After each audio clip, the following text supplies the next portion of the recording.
do this on a regular basis. That's an inconsistency. It causes me a problem. Say you've got governing rules that say you're supposed to do this, and yet you don't do it. That causes me a problem. It causes me a concern. Okay? There are only 3 directors permitted in the bylaws. That's section 7.01 of their bylaws. This was in your application packet. Directors shall be elected by majority vote of the members at the annual meeting. Majority vote members, annual meeting. Number of directors of this corporation shall be 3. If you look in the minutes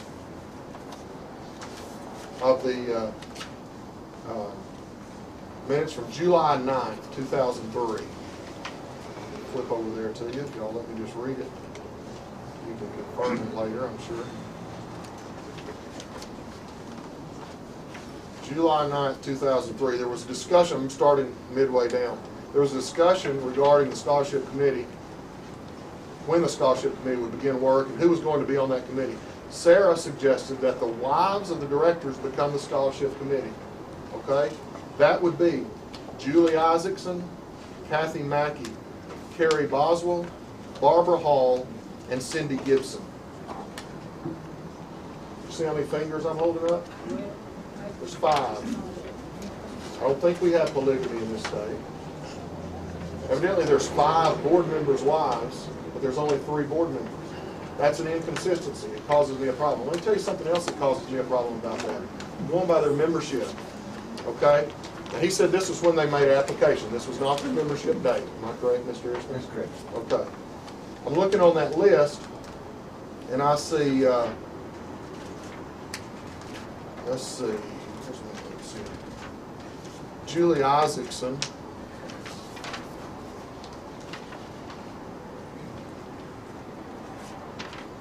Let's see the 5 people that were going to be on that committee. Kathy Mackey, Dr. and Mrs. Mike and Kathy Mackey. They made application August 1st, 03. Did I tell you the date of these minutes? July 9th, 2003. That causes me a problem. You got somebody who's being named to a scholarship committee who's not even applied for membership yet. Okay? You've got Carrie Boswell. Now, what does that have to do with anything? I mean, I'm not trying to be smart aleck or anything, but what does it have to do with whether these people out here are qualified, whether they're good folks, whether they're going to pay their taxes, whether they're not going to sell liquor to minors, whether they're going to do the things that they should do? I don't understand. Well, what is this corporation? Why do they have to have a corporation to get a permit? Well, I mean, I'm no attorney, obviously, and I'm probably not as smart as some people in this room, but it seems like, to me, it's because that's the way the law is required. Exactly. If they don't comply with the law regarding the organization, doesn't give you pause? No, but I think what you're looking for is a technicality, and that, I mean, that's certainly within your right, and you're certainly welcome to do that. Stay here, as far as I'm concerned, all day long to hear it. But what you might perhaps want to think about is, this sounds like a philosophical issue that you need to take up with either the courts or the legislature. Because, I mean, the way I understand our law, Mr.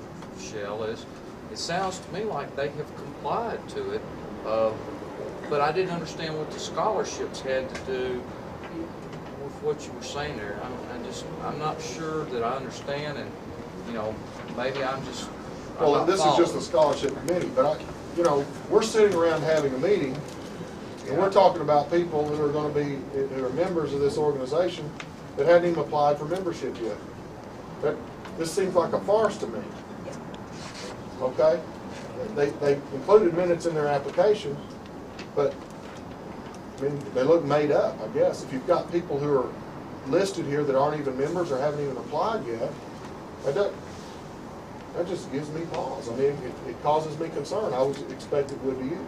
Because you think that's illegal, improper, or I mean, Does that not seem odd to you that we're having minutes of a meeting and people are being listed in there and doing things in the meeting and they're not even members yet?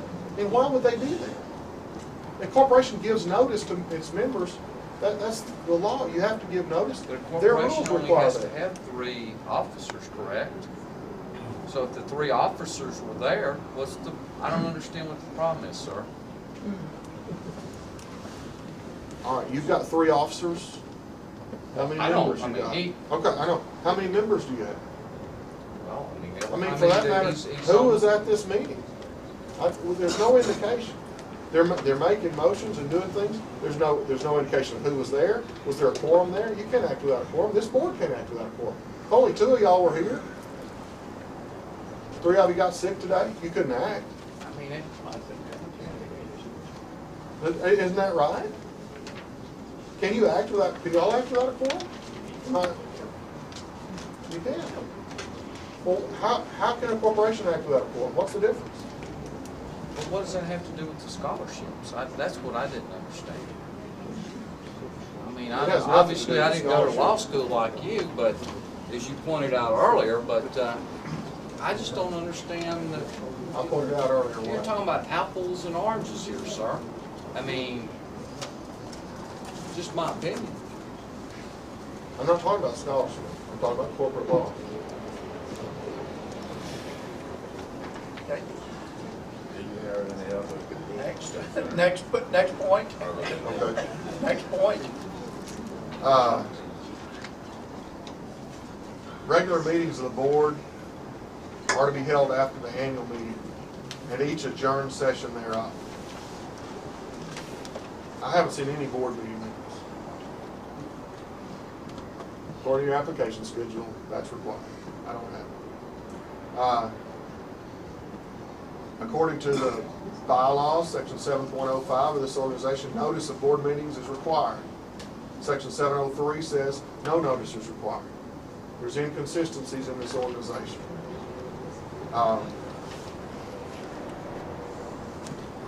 In your regulations, section 5.23 requires officers to be elected by members. But the bylaws of this organization, section 7.12, says that they're being elected by the board. Then the bylaws in section 8.01 says members are to elect officers. What is it? It's extremely confusing and it's inconsistent. Are you saying they don't have officers, or they didn't elect I'm them? saying there's no indication in their minutes, and even if there was, their organizational documents don't tell them how to do it properly. They're internally inconsistent, and they're inconsistent with your regulations as well. The bylaw, section 8.06 says that the secretary is to attend all meetings of the directors and keep true and complete minutes and records of proceedings. There to be, so supposedly the secretary has attended all these meetings, but there's no record of them, like she's supposed to do. There's not one. I haven't seen any minutes of board meetings. And I mentioned, or alluded to this earlier, the corporation was formed in April 2002. One of the requirements under state law, and y'all can look it up, or else in a minute to look it up, is that you have bylaws. These bylaws, if you want to look at in your application, these bylaws were adopted August 13th, 2003. Well over a year after the organization was formed. There are just a lot of problems with this organization. And I believe that it should give you cause for alarm. Let's look at the minutes.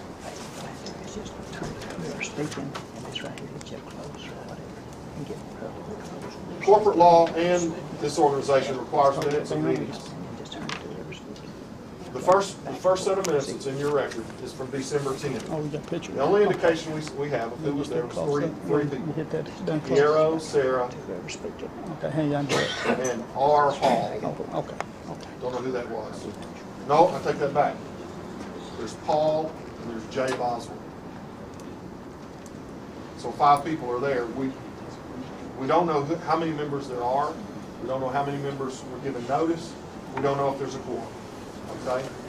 November. Oh, I'm sorry. I'm going backwards. December 8th, 2002. That's the one I want to start with.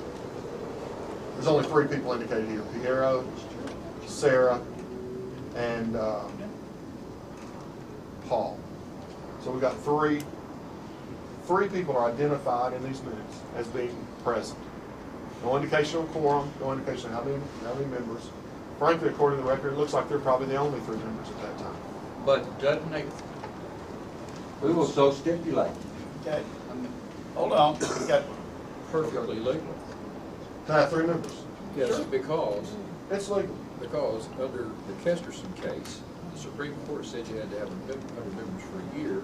The Arkansas General Assembly immediately, within 60 days, passed a law said no, 100 members on the date of application. And that's in the law. Yeah, I'm not questioning that. 3 members, okay? January, they noted they wanted to start having some more members. They wanted to increase their drive, okay? In February, but again, no indication of who's present, no indication of quorum, and no indication of what it took to take any action. February 12th, the same thing. However, it notes that Bobby Landry joined the meeting. I don't know who Bobby Landry is. Don't know if he's a member, don't know anything. The minutes don't say. There's no indication of notice, no indication of quorum, no indication of members that are present. Okay? and that matters because why? Their organization requires that. Arkansas A minute corporate ago, law you said requires it that. required only 3 officers there. No, it requires notice of meetings. Right. It requires a quorum to take any action. There's only Wait, 3 members wait. and Which one are you saying requires this Arkansas nonprofit corporation law? Yes, and their bylaws. All right, now lay their bylaws aside for a minute. Am I not correct? And I'm not talking about general business corporation, I'm not talking about S Corp or C Corp, I'm talking about Arkansas nonprofit corporation law in the 1990s, the new nonprofit. Right. You can have a nonprofit corporation that has no members, am I You not can't correct? do that. This has members. Okay, but I mean, it's possible to have a nonprofit with no members, and correct me if I'm wrong, and I could be wrong, because I don't do the Secretary of State's work, so I've read the Nonprofit Corporation Act when it came out, but I don't read it every day, it's not my daily start. I don't remember anything about having to file bylaws with your filing fee with the Secretary of State's office to file for a mutual benefit or a public benefit nonprofit corporation. They're not filed. You're correct. Okay, so then what are we why are we arguing? saying? Yeah, what, I'm just not following this, Jay.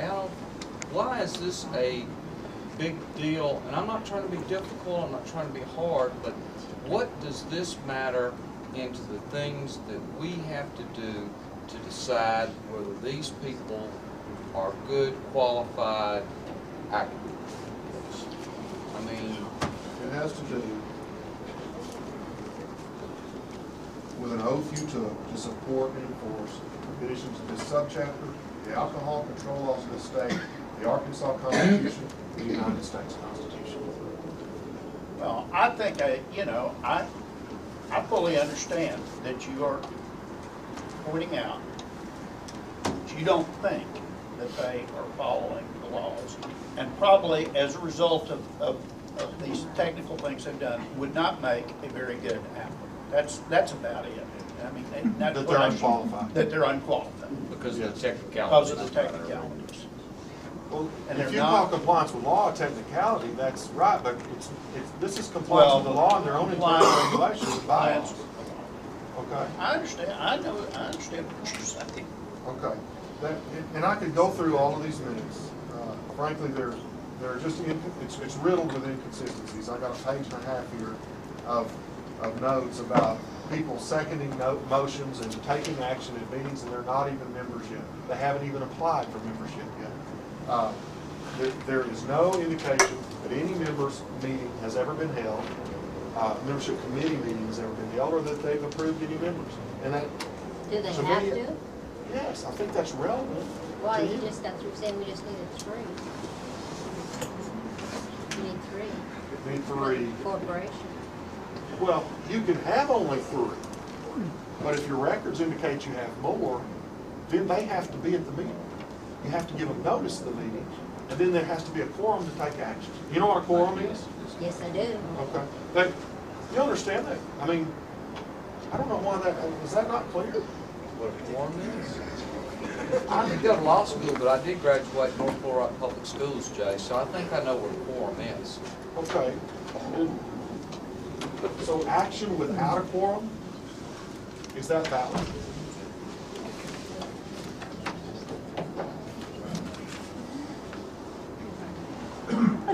It's falling on deaf ears. Does that keep them from being a nonprofit? This, Is there a violation?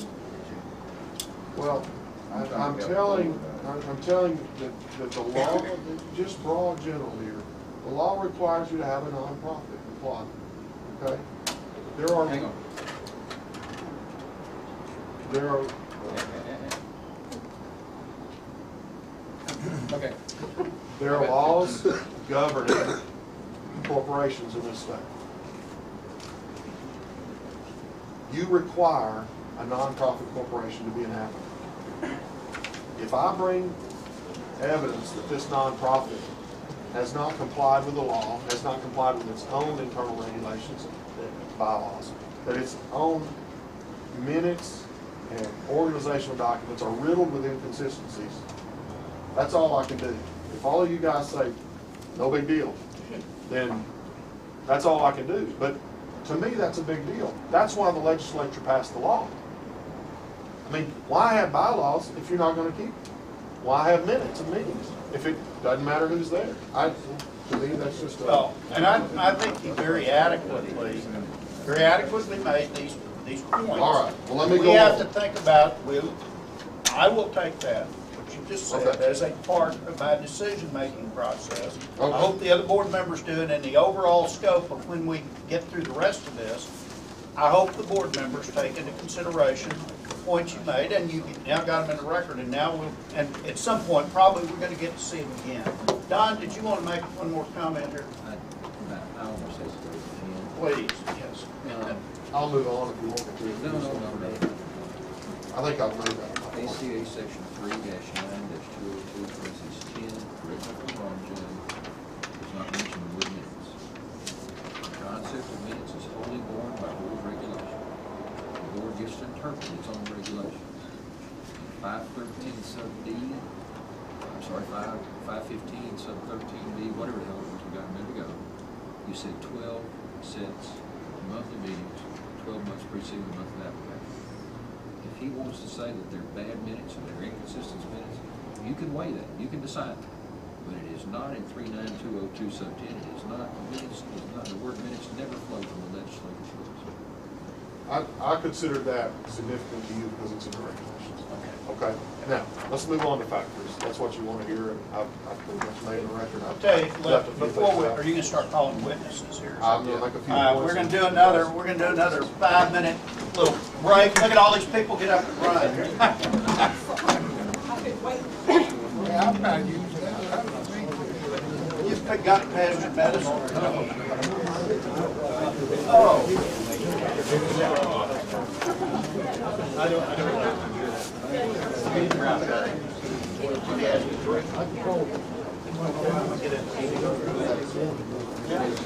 Turn this thing off? You know how to turn this off? There should be a power button. I'm not familiar with these things. Is that it? All right. I bet that's it right there. This thing. I bet you just push it and it turns right off. Okay. Thank you. As amended. First of all, and I'll just address each of these specifically, and we'll have a few people come up and make some comments along the way. The first factor is the number of existing alcohol beverage permits in the proposed area and whether the area is adequately served by existing permits. Now, obviously this is a dry county, so whether something is adequately served in a dry county,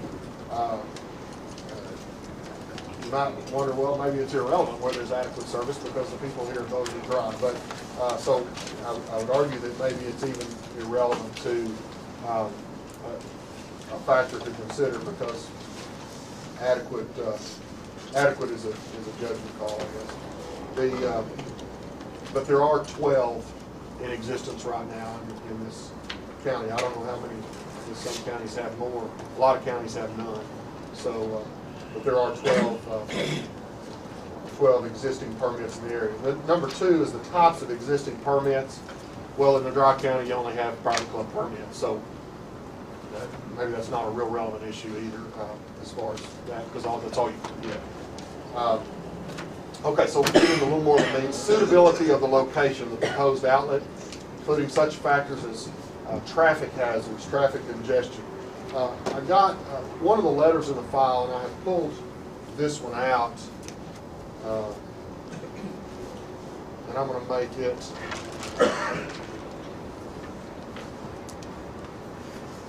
available to you guys. You've probably seen it. It's in the file already. Chief over at Bay. While we're in this lull, I have marked the internet printoff from Dine.com, which shows to be the #1 restaurant in Jonesboro, the Barnum's Country Buffet. Good food. Opposition exhibit #1.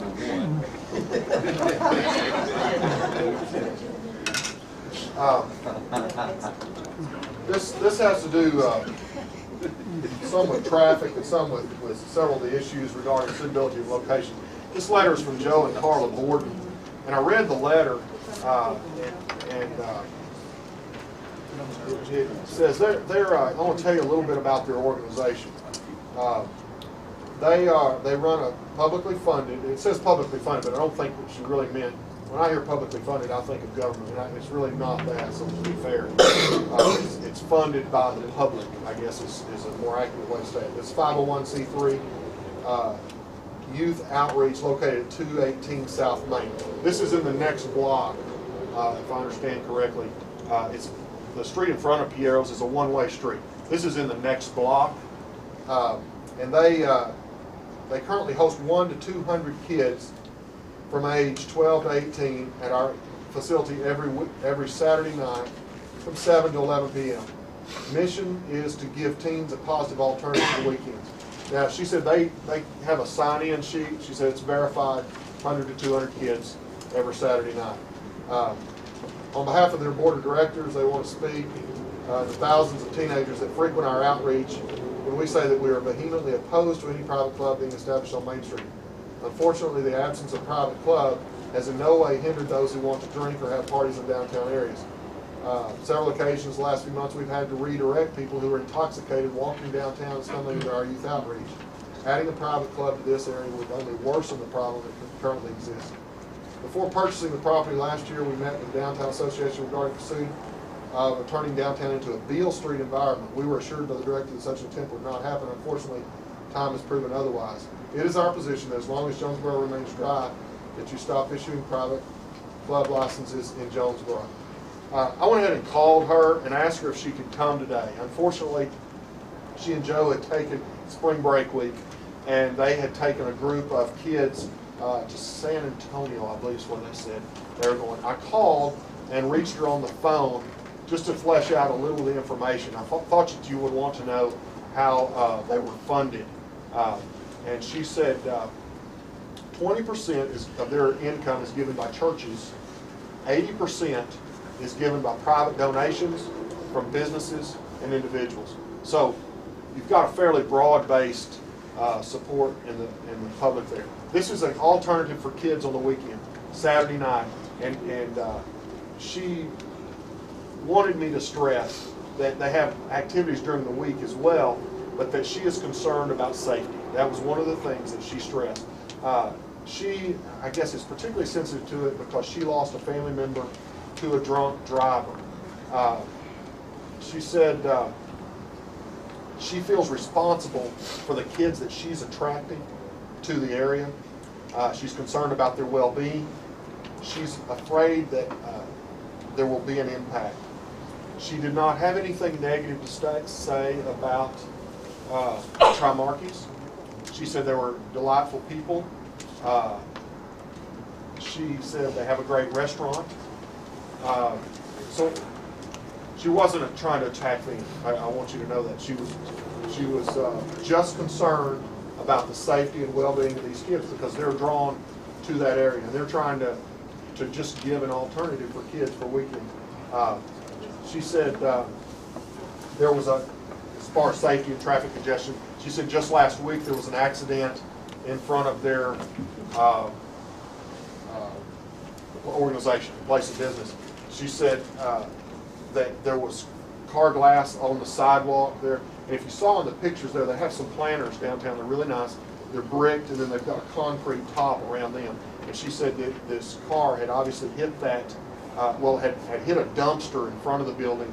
And then in the dumpster, there's some renovation going on or something. So it was in a parking spot, off the street. But they'll put those dumpsters there and then dump the stuff in them. So this car had clearly hit the dumpster and then run into the planter and damaged the planter. The concrete top had been slid off and all. And so her point was that this street, there are some hazards here. I know I was talking with somebody the other day, and there had just been an accident there at the corner, right, just down from Piero's. Now, it was not a severe accident, but it was one. So the point is, there is some congestion. This is a one-way street. It goes right by this powerhouse, and she's concerned about safety of the kids. She said they'll either come by her, leaving Piero's, people will either come by their place of business or they'll turn. So it's 50-50 chance that they'll come by there. And she had a concern there. So that addresses some of the safety and traffic hazards. Michelle, is she a member of this, what was it, the Downtown Association that sponsored her, that seemed to be for this downtown? I mean, it was... The only thing I know, Ron, is that she met with the Downtown Association. I don't have an indication She might have whether been she might have been in the minority. Is she talked with in terms of safety, the chief of police, or from a safety standpoint down there? Looked like there was a traffic bump right in the middle of the crossing there or something. Where is she from the restaurant? in the next block. In the next block. Just right. We have a slide if you'd like to see it. No, I don't think so. Actually, I think I remember it. I remember it. I remember the traffic bump, and if she's about a block away, that's fine. That's what I'm looking for. I have tell you what I'll do, let me just send out a map. This is a little simpler anyway. You'll see that. You can see a little bit. This will be three. I've got the printout, as I said, is op 1. I've got the powerhouse as op 2. And I'll mark the map as opposition 3. Okay, go ahead. Okay, and this just kind of gives you a rundown, and you can maybe just keep this to refer to it. But if, I'm sorry? She's across Huntington here, across. Right down, yes, the next block there, you see the powerhouse. I got Piero's it. is high Got it, middle thank there. you. I've got a question about the map. Whose map is this? MapQuest. Well, you know, Piero's got a martini glass map. And the powerhouse has got a cross. Somebody was was out on, the cart before the horse. somebody was on top of this. That's a pretty good observation, Mr. Bill. All right, go ahead. I did not make this map. I can't claim credit on blame. Glad you did. I mean, I suppose you didn't notice the martini. I did not, actually. I had it brought today, actually. So All right. I didn't, had not even looked Well, at it just goes to show you what you get off the internet. I'll be here to plead the fifth on that. Uh-huh. Okay, but you can see that there's a one-way street there, the highlighted purple goes by. So traffic hazards, and I know you're wanting to hear, let me just reference this. One or the other, and I will. I'll tell you, one of the concerns is the chief's here, isn't he? Yes, and I was Here, gonna, he's gonna come up, I want to talk to him. okay, why don't we just go and do that? Y'all It's up tired to of hearing you. from me, It's why up don't to we you. go ahead? Chief Johnson, well, you want to come and speak for a moment, if you want to address any of the safety or anything like that. They're tired of me talking all the time anyway, so. Sometimes the chief's left us, and sometimes he doesn't, so we're always glad to see him. Welcome.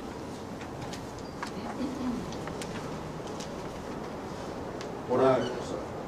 My main concern, as you noticed in my objection, is the floodgate that is going open down Main Street. Main Street's always been a problem as far as traffic.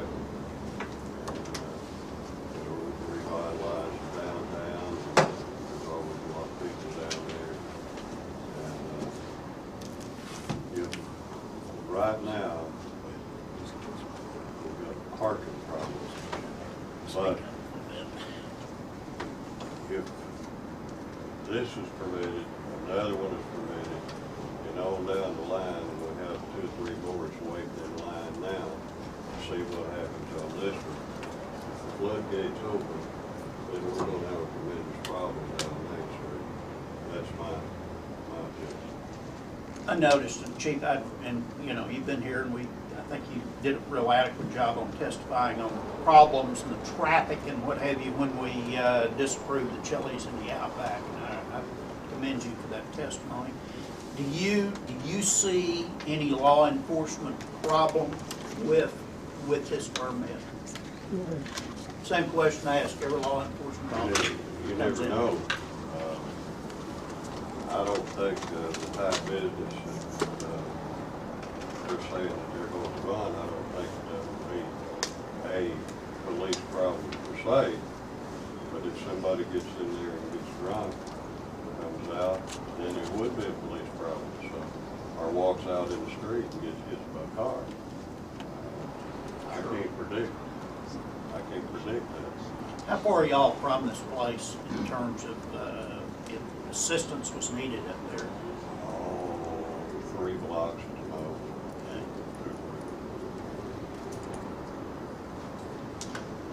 Questions of the board from the chief? Is that, somebody was talking about one way a while ago, is that? It's a one-way street. This is one way in front of that, and This other Purple Street must be the other way. okay, it's like, okay. Sir, would more of your accidents be at other locations in the city besides right here on Main Street, you know, down around Walmart, places like that? Wouldn't that be a lot bigger problem for this traffic law and, you know, accidents, tickets and things like that? As far as the severity of the picture, be more speed, be more open. What's the speed limit out there? 25. 25. And it's got the speed breakers. Same as. When they have activities on the lane, that's one of the things that we get criticized for, is not holding the speed down. They don't drive fast. We got those things in our neighborhood and they still hit them faster than they don't hit them bouncing. Sometimes they bust the buffers out, I just like it. Any other questions of the chief about the location and law enforcement or anything like that? No questions. Thank you, Chief. Chief, thanks for coming down. We appreciate it. And I'm sorry you had to wait so long here. Pardon? He had no questions? No problem. No questions. Okay, Mr. Shell, next. One thing, the issue on this factor is the degree of law enforcement, and I think it's at least relevant to note, and you all probably saw his letter in the file, but proximity is a close question, although it is unpredictable. But it was important to me to note that several law enforcement officers and officials opposed this application. I believe that they're on just to list them: the chief of police, Mr. Johnson, but the sheriff, who's also here today, the prosecuting attorney who sent his letter, he was not able to be here today. The Bay police chief, and Bay has a city, their city Yeah, limits. where is Bay from all this? South. About It's their city limits. About how many Joy, miles is that? No, I don't know. 5 miles. 5. 5 from the city. 5, limits to 10. city Do I hear limits. 15? 10. It's not long. 10. 10 from. Let's split the difference. 10 from 7 and a half. downtown. All right. 10 from downtown. Okay. The Bay mayor and police chief have both sent letters about that. So several law enforcement and public officials there. And then the character of surrounding neighborhood, and that if you refer back to the map, is you've seen a lot of pictures of this, but I just wanted to point out, and we missed one or two, but there's a lot of businesses here. There's the powerhouse which is a youth alternative location. And then there's a youth area, and there's a bike or skateboard deal, I guess. Skate park, is that what it is? Yeah, we saw it on the map there. All of those are in the general vicinity. So there are some areas, all of the churches listed on here, I know churches is one factor that y'all look at. There are 7 churches. One actually is just on the north side of this map, and you can't see it. There are actually 7 churches within a half mile of this area. I understand there are some children's shops downtown, and then the youth alternative type places. So you get a little bit of a sense that there's a lot of kids maybe in this area, families, churches, things like that, and their activities which go on a, not, as you know, not just on Sunday, but on a regular basis. Mr. Ishmael, would you refresh us again while we're talking about that on the hours of operation of this place? I think it's, 11 to 2, Monday through Saturday for lunch, and from 6 until 10, Monday through Saturday for dinner. You're not open Sundays? No, sir, we are not. Okay. Thank you. Does that coincide in any way with the old firehouse? Powerhouse has some Monday things on through Saturday Saturday. night. But Mostly not. pardon me. But mostly not. Well, no, they have activities there on the weeknights. Yeah, she said. you know, you have your I think you'd have Wednesday to- night prayer Well, meetings. not Powerhouse, they don't have this is not a church It's a team. deal, it's kind of a teen alternative deal. But she said they had weeknight activities there too. Their big emphasis is the Saturday night, but they have different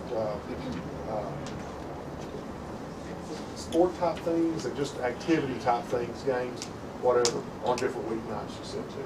I think they even do some studies of some sort, but I'm not completely sure about that. But there's definitely some overlap.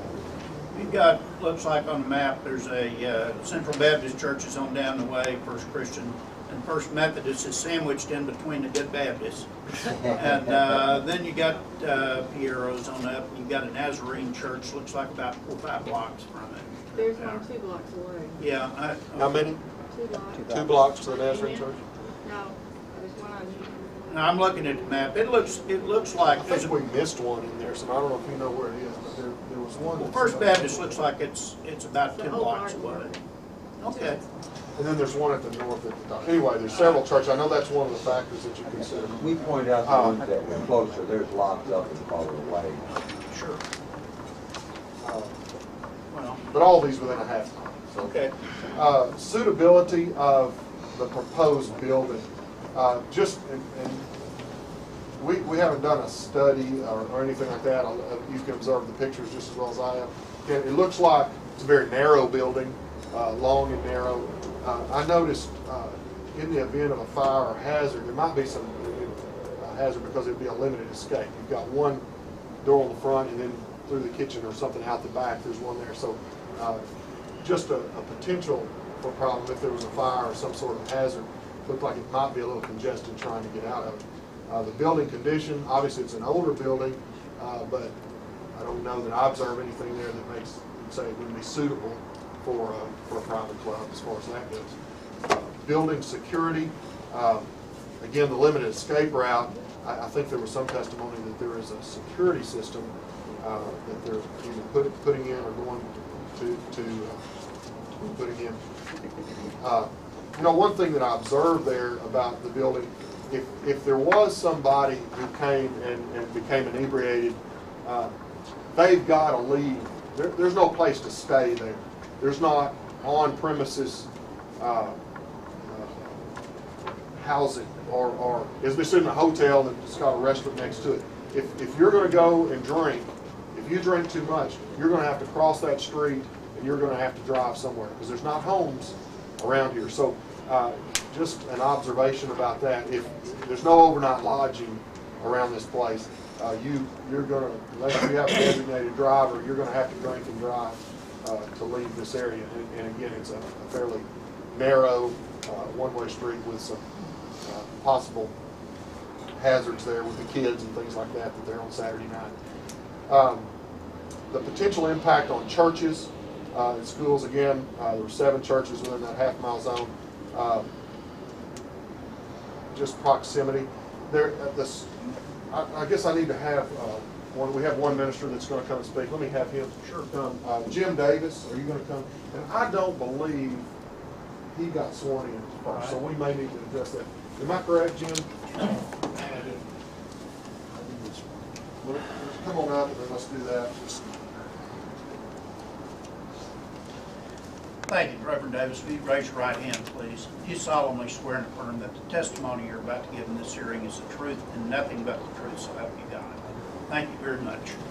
Okay. Jim, just your statement, please. Dr. James Davis, pastor 17 years of Westville Baptist Church in Jonesboro. Been a minister for 30 years plus. I was born in Jonesboro, grew up there, went through the schools there. I'm not in relation to this Mr. Davis back here, but I can match his degrees. I've been a property owner in Craighead County for 35 years. My family has been involved in 4 businesses in Jonesboro. 2 of these were restaurants over the years. 3 from my family were served right across here. 2 in the house and 1 in the state senate for 30-something years. I was a little bit disturbed. I couldn't see there on that map, but some of the measurements that you draw seem to be distorted. There are 3 youth ministries existing in downtown Jonesboro. 2 of these are on Main Street. The 1 is just off Main Street on Burton, which is just below the 200 block. But something that was not brought out was that the church group meets in this building, which is owned by Mr. and Mrs. Gordon and their board. There is a church that meets there. There is a church group on Union Avenue, which is just 1 block away. So you don't have just 1 or 2, you have several that meet in this area downtown Jonesboro. There's a restaurant that exists now right next door to where Mr. and Mrs. Gordon's group meets. Present time, this is a pizza bar. And these are the folks that they, in the letter you had there, they said they're having some drinking there, and some of them came into their building. Their building owns it. They don't rent that building. They own it. Did they notify law enforcement? No, but that happened. I just had to talk to them for just a short period of time. But they wrote you a letter that I had a copy of it and sent it to it. Jonesboro, unlike when I was growing up there, as a 2-way street, has become 1-way on Main Street, and also community next door. So this means that all the traffic on Main Street is headed the same way, from south to north. And the dimensions of the streets there are just exactly the same as they were when I was a kid there back in the 30s.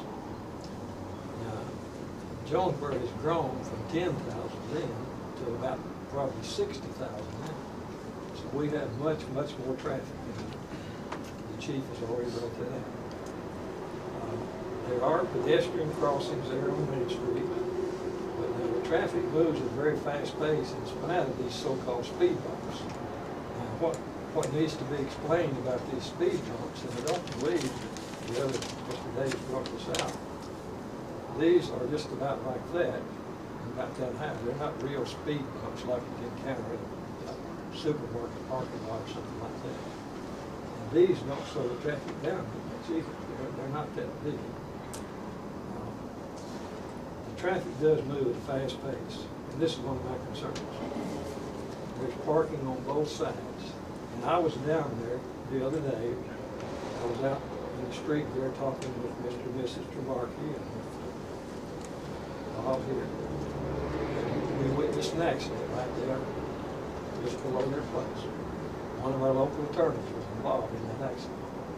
And I think it's been mentioned there was another one there in that same area, just a little bit further on down.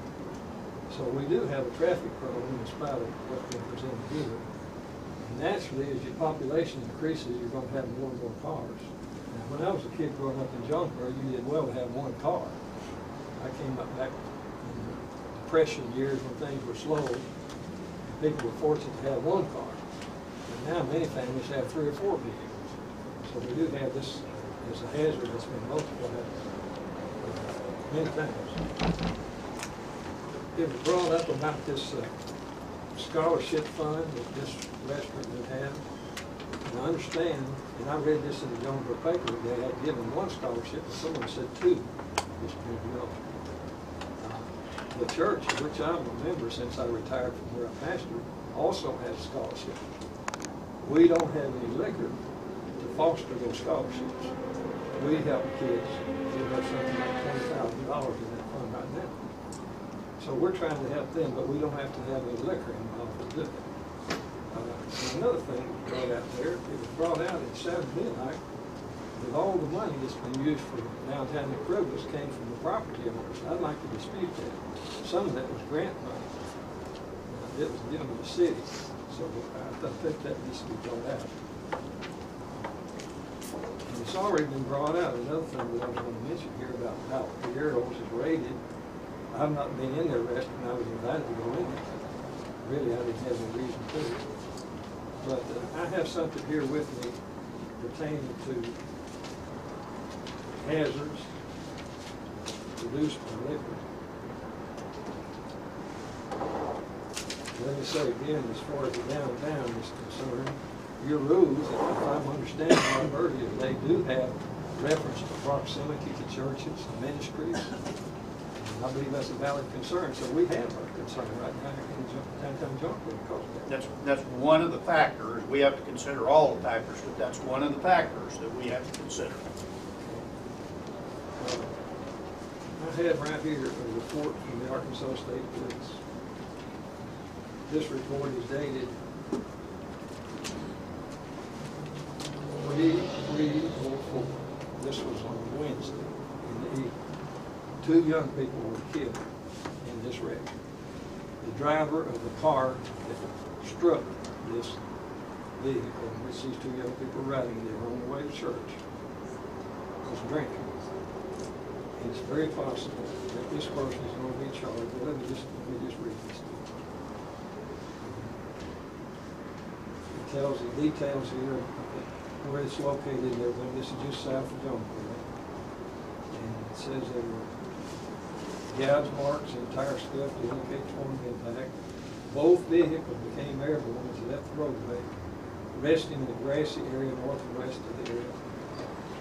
One vehicle sustained a secondary collision with a wooden utility pole located west of State Highway 163 prior to the arrest.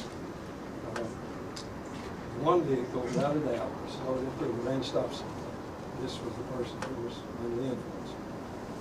And these 2 young men, Devin T. Hisbrook and Matthew D. Quarles, were killed. One was taken to the hospital and died later. Now this is just this month that this took place. The driver and only occupant of the other vehicle was transported to St. Bernard's Hospital where she was treated for injuries. A blood alcohol sample was taken from her by hospital personnel and has been submitted to the Arkansas State Crime Laboratory to determine blood alcohol and drug content. And this has come back that she was drinking and was under the influence. There's a criminal case file which has been opened. And when completed, the criminal case file along with the collision report will be forwarded to the Fayette County Prosecuting Attorney's Office for their review and the filing of any criminal and traffic charges. Due to their injuries, the drivers were unable to give written statements. And this is not hearsay. This is from the Arkansas State Police. Excuse me, we're going to have to take a second here to look at our machines. Something's not quite. This happened just south of Jonesboro. I believe it's on out past the city limits of Jonesboro. The boys were coming to a church in Jonesboro when this happened. Their members, I understand, that Calvary Baptist Church in Jonesboro. You're a rep. What church do you represent? Is it I'm a member at North Main Baptist Church. I was pastor at Westfield Baptist Church for 17 years. Is it on this map? North Main Church is further down the north. No, it's not. You're not the leader. I don't think. I think it's just off the top of that sheet there. was right at the top. It is, it's not, it wouldn't show on it, because West Johnson is first, from street to the left.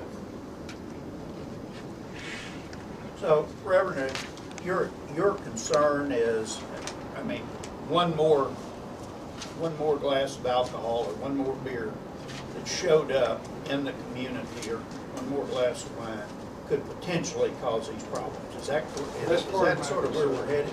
Yes, sir. Another part of my concern is this. There are other restaurants on Main Street. And I don't think that it would boggle anybody's mind for me to say that if you grant this private program at this one, that some others are not going to be asking. Well, yeah, you can look at 1969 and this whole state goes right on down the line because the legislature put that law out there. Like I told Attorney Shell here, it's one of the things we have to deal with. I had one other thing I'd like to say. Sure. I attended the Jonesboro City Council meeting, spoke to the City Council this week, and you mentioned, I believe, a while ago, you said the City Council was not in opposition. No, I said they took no position. I got the, in fact, somebody faxed me the article about it. I think I still got it here in the city board. I was kind of interested in that because I think that gives, sometimes that's all we have to go on some of these. Bobby got his picture in the paper there.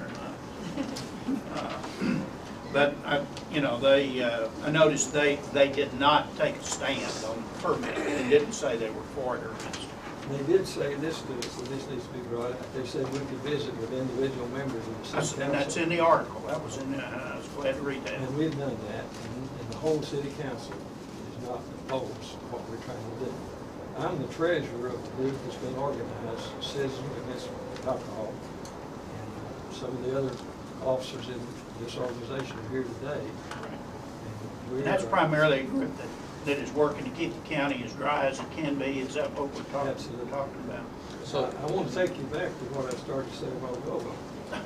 Since I was born and raised in Craighead County, I was 13 years old when the county went dry the first time.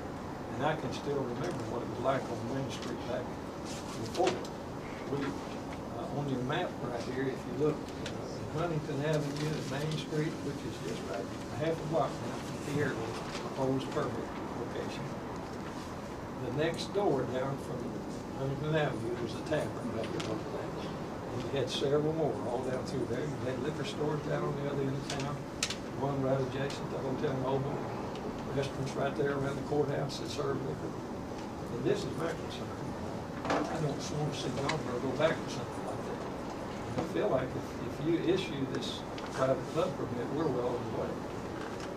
Now, my concern also, We all will certainly have to have a big time election to do that. That liquor stores are nothing that this board will ever get involved in up there and granting or anything. I mean, we're not there. That's something your community has to decide. I know it has to take a 38%. Yeah, that seems to be Registered voters. Registered voters.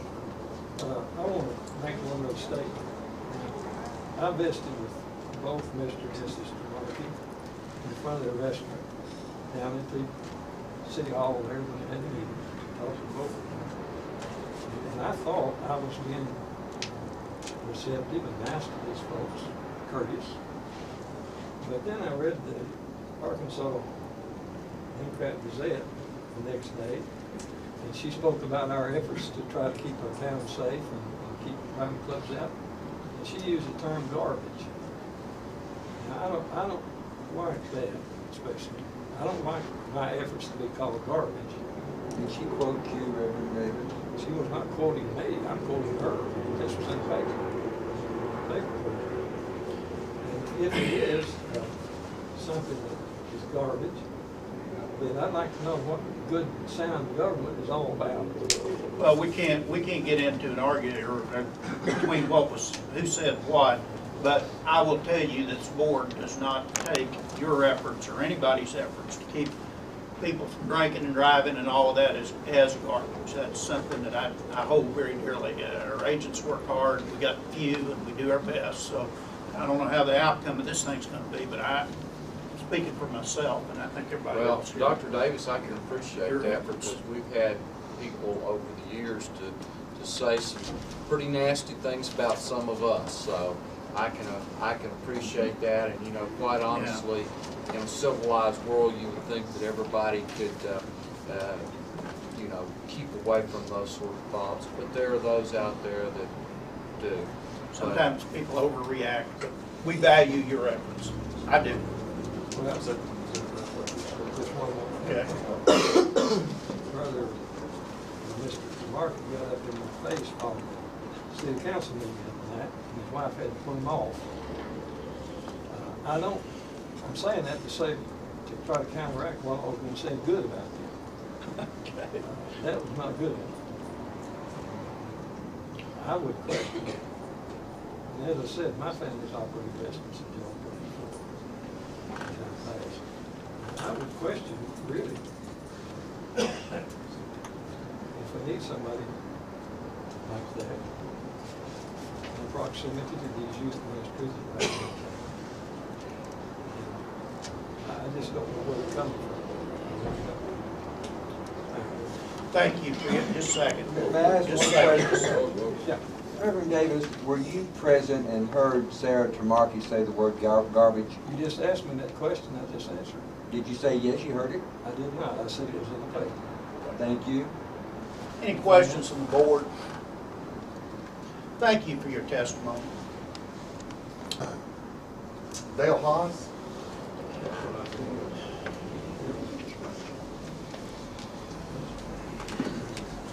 Y'all are as tired as I am. I'm ready to go take about 3 aspirins, go home to church. I understand that, just don't blink or yawn. Mr. Chairman, let me pass out to you. Hang on. HWS Dale Haas, the county judge in Craighead County, Arkansas. I knew if we went this long that I wanted to prepare somewhat of a statement. That way you would have it in front of you. I know you're probably extremely tired after such a long day and missing lunch. Y'all got a lot of staff. So We're trying to do our best, Dale. Go ahead. Anyway, I wrote you a note. Once the other commissioner gets it.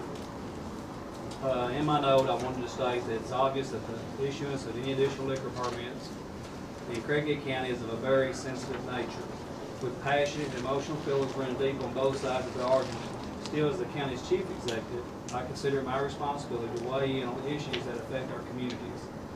This is not a responsibility that I covet or take lightly, as I have good friends on both sides of the debate. Personal convictions aside, my position on this matter as the county judge are reflective of the electoral statement at the ballot box. The last time the voters in Craighead County addressed the issue of liquor sales in any capacity, there was a clear majority that voted the county dry. It is for that reason that my official stance is in opposition to this permit. I think the petitioners are fine people, and it's nothing against them personally. Supporters of this measure feel that the mood and preference of the general public has changed since the last time any liquor issue appeared on the ballot. If that statement is true, then the people of Craighead County have the opportunity to ratify that change through the electoral process, a process I believe in and fully support the public's right to do. I respect the position this board has been placed in, but I feel that the decision of increasing the number of establishments selling liquor in any form in Craighead County is a decision best left to the people of Craighead County. I support the people's right to vote on this issue, and as county judge will continue to stand by my express will and the express will of the people. I truly wish the legislature agreed with you, and we would not be having this discussion. Dry would mean dry, and wet would mean wet, but they have, for better or worse, tasked us with a different sort of job. But I appreciate your statements, very much so. All right, any questions of the judge? Dale, we really appreciate you coming down. Thank you very much. Mr. No question. Thank you, sir. All right. And lastly, Sheriff Chapman. Received the Judge's Hodges letters in full. Sheriff? How are you, sir? We're fine. We're getting a little hungry, but we're still hanging in there. I can do with a hot dog. Go ahead. Well, I just wanted to come down. I like the county judge. I think it was my duty to come down here and kind of represent the people of Craighead County. I've gotten letters of opposition from 52 or 3 residents of Craig County got a petition in here signed by 50 members of Craig County opposing this. I do have, I believe, 8 letters in favor of it. Probably received a dozen phone calls also supporting it. Majority of people in Craig County don't want this, in my opinion. They have voted it down twice. They don't want any more neighbors in Craig County, and I just asked the board to follow the little people in Craig County. Do you have any, are there any law enforcement issues as far as you're concerned about this permit? No, sir, most of the law enforcement issues would be Chief Johnson. Okay. Any questions of the sheriff? And we're sorry you've had to stay here so long too. I know you got a lot of things on your plate. That's fine, it's work.